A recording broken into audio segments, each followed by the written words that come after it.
My husband says I'm not submissive because I expect him to help with chores and parenting. But when did being a husband become an exemption from domestic responsibility?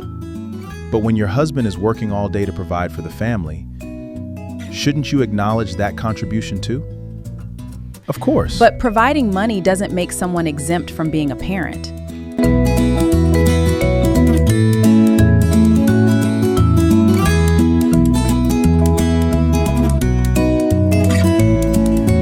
But isn't there a danger of turning marriage into an accounting system? I worked 8 hours, so you owe me 8 hours of chores? I'm not asking my husband to count plates. I'm asking him to notice when I'm drowning. So perhaps the real question isn't whether a husband should help his wife. It's whether two people building a family should actually function as a team. If I'm paying the rent, the food, and medical bills, shouldn't my wife recognize that? Absolutely. But if she's working too and raise children, shouldn't she be recognized? We must shift the focus entirely. It is not about gender roles, but about contribution and availability. I agree with that completely. I suspect a lot of people watching this just became uncomfortable. Good. That's why we're talking about it. We need to move beyond chores and discuss the deeper issue. Who carries the mental load for family events? That is where the real struggle is. And what about the emotional labor? That's where it gets sophisticated. Financial contribution, who earns more? Who cooks? Who cleans? Parenting, who wakes up at night? Who attends school meetings? Who remembers school fees? Who remembers and plans birthdays, doctor's appointments, groceries, uniforms, family events? Who notices when the children are struggling? Who maintains family relationships? A marriage shouldn't be a competition between whose contribution matters more. And neither partner should use money, gender, or tradition as an excuse to avoid responsibility. Sometimes equality doesn't mean doing exactly 50% each. It means making sure neither partner is consistently carrying an unfair burden.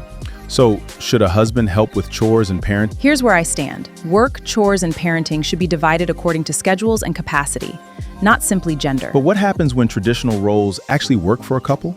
Then they should keep them.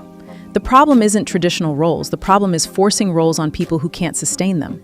So a wife who genuinely prefers homemaking isn't less ambitious? Of course not. Yeah. And a husband who enjoys cooking or parenting isn't less masculine.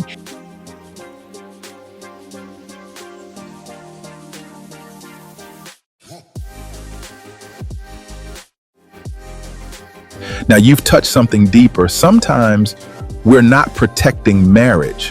We're protecting stereotypes. Imagine your wife has had a terrible day. The children are crying, dinner isn't ready, the house is a mess. And imagine the husband has also had a terrible day at work.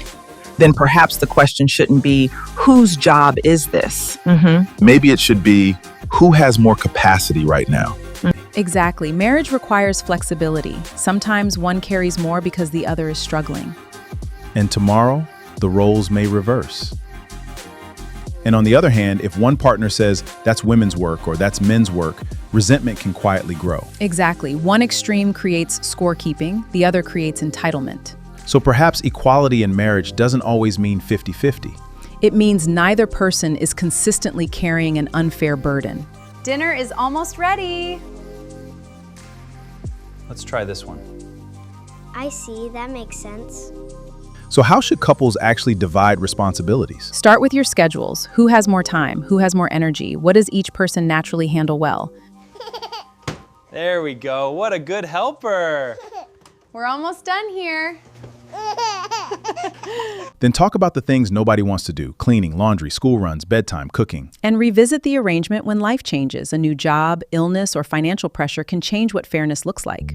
To husbands, providing for your family is honorable, but don't let provision become an excuse to disappear from parenting or your home. And to wives, appreciate what your husband carries financially. Yeah. But appreciation shouldn't require you to silently carry everything else. So is a wife less submissive because she expects her husband to help with chores and parenting? Or is she simply asking her partner to be a partner? Thank you for watching Connections, the conversations that keep us connected. Thanks for watching. Like, share, and subscribe for more educative and entertaining videos on family, parenting, and relationships.